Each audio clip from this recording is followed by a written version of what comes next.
Ne courons pas le risque d'être fourvoyés par les imaginations de notre cœur, de tenir pour des directions de l'esprit ce qui ne serait qu'illusion de la chair. Et s'il en est ainsi, comment nous préserver de semblables erreurs? Généralement, on répond à cette objection en disant recourez à la parole de Dieu. Et pourtant, ce n'est encore là que la moitié de la vérité.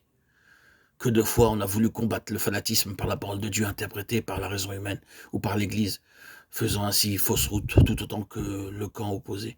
Il faut donc dire que c'est la parole de Dieu, enseignée par l'Esprit de Dieu, qui préserve de cette erreur.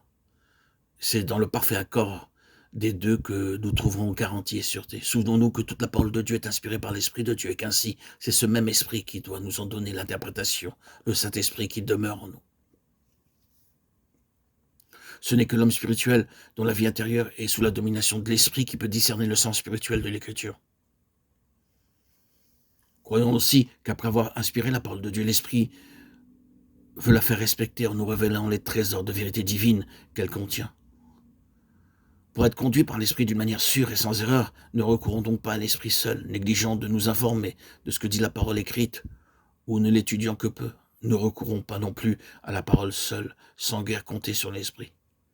Mais recourons à la parole et à l'esprit ensemble, l'un et l'autre, demeurant abondamment en nous, et obéissons-leur sans réserve. Ceci nous ramène à ce que nous avons dit au commencement de ces publications concernant le Saint-Esprit, au tout début de mes audios. C'est que pour être conduit par l'Esprit, il faut absolument être aussi sanctifié par l'Esprit. Que ceux donc qui veulent être conduits par l'Esprit commencent par se laisser conduire par la parole de Dieu dans tout ce qu'ils peuvent en comprendre. Commencez par le commencement, obéissez aux commandements. Si vous m'aimez, gardez mes commandements. Et je prierai mon Père qui vous donnera l'esprit de vérité. Jean 14, 15, 17.